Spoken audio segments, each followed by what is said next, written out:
My name is Aimee St-Pierre. I'm the editor-at-large here at New York Nonprofit Media, and I am here with Dan Arshack, who is the board chair at the Center for Community Alternatives. And as we like to do in our board table segments, I'd like to ask him to tell us a little bit about what the center does in the way that he would introduce the organization to a friend or someone who's potentially interested in giving a donation to the organization. Sure. Well, the Center for Community Alternatives has been active in the New York area for over 20 years. We focus primarily on mitigation, and I use that in its broadest sense. It's mitigation of the negative effects of incarceration, mitigation of the opportunity for primarily youth to enter into incarceration, and mitigation of the effects of discrimination, primarily of people of color, in the school to prison pipeline. So we like to think of ourselves as an all-purpose player, and at the same time as we have active programs involving people at all stages of engagement with the criminal justice system, we also have a very vibrant policy and research arm that has engaged on a variety of issues close to our mission of mitigation for many years. For instance, we are the primary and central proponent of the Ban the Box movement for people with criminal convictions in New York, and we're a national leader on that issue as well. Could you tell us just a little bit about your role as board chair, just how long you've been in that role, and also what that means in terms of how you convene various committees and how you make sure your organization stays aligned with its goals? Well, I feel like it's a pop quiz, and partly because I've only been in this role for a short period of time. I've been on the board of CCA for some time, but I'm a newly anointed president of the board. I've been president for about 3 months. And this new board is a newly constituted board. You may be aware or not that the Center for Community Alternatives was started by a visionary, brilliant woman, Marcia Weissman, who was the founder director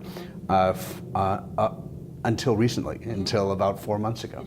And she's now a senior policy fellow associated with CCA, but she has no day-to-day responsibility, and we're dealing with the often difficult and crucial transition of a board from a founder director board to a more mature board.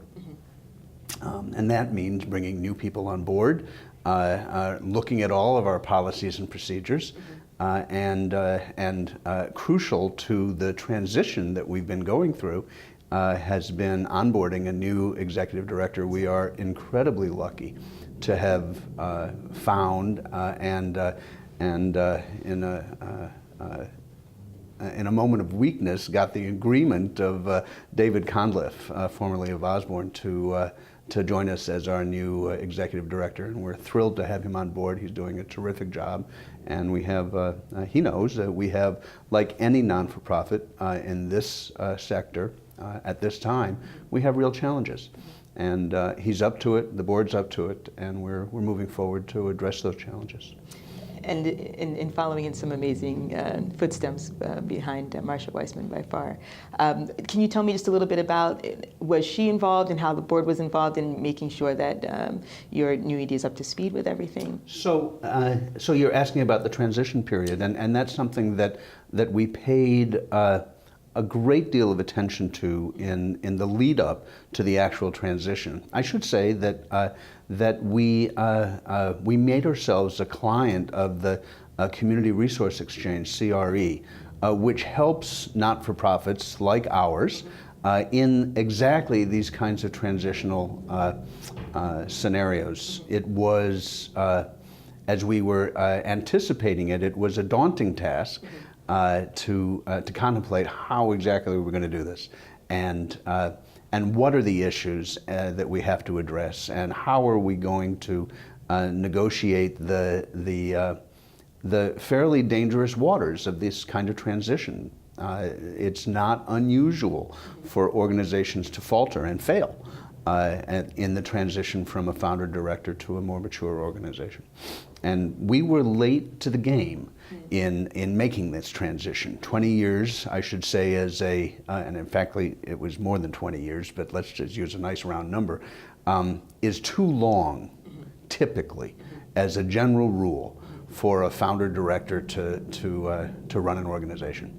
At a point in time, it inhibits its growth and its maturity, and so how to manage that transition was a big part of the work that CRE did with us, and to answer your direct question, we felt it was very important to maintain Marsha's involvement with CCA, both leading up to the transition, during the transition, and following the transition.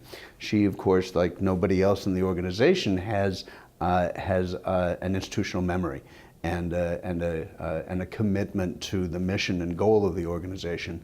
And so to just simply cut that off and say goodbye would be a terrible loss for the organization, and something that, frankly, she didn't want to do either. So it's a comfortable transition from that perspective. David recognizes the value that Marsha brings to the table at this point in time, and I think Marsha is somewhat relieved to not have to deal with the day-to-day of the organization and still be able to be very involved on the issues that she cares so deeply about. Speaking of the entire onboarding process, given the operating climate that nonprofits are dealing with right now, what was, would you say, the primary challenge that the board presented to your new ED as being what he would need to work on day one? Yeah, well, there were several. The first and foremost for any organization was finances. Did we have a good handle on what our finances would be? How was that being communicated? And there were some surprises that we were not completely aware of, that the board was not completely aware of. And you know, in these days of post-FEG disillusion, that was a troubling thing for the board to recognize, that, and typical of a founder-director board, that it not have a real granular understanding of the organization's finances. I can assure you that that's not the case anymore. What was one of the things that you put in place to help rectify that?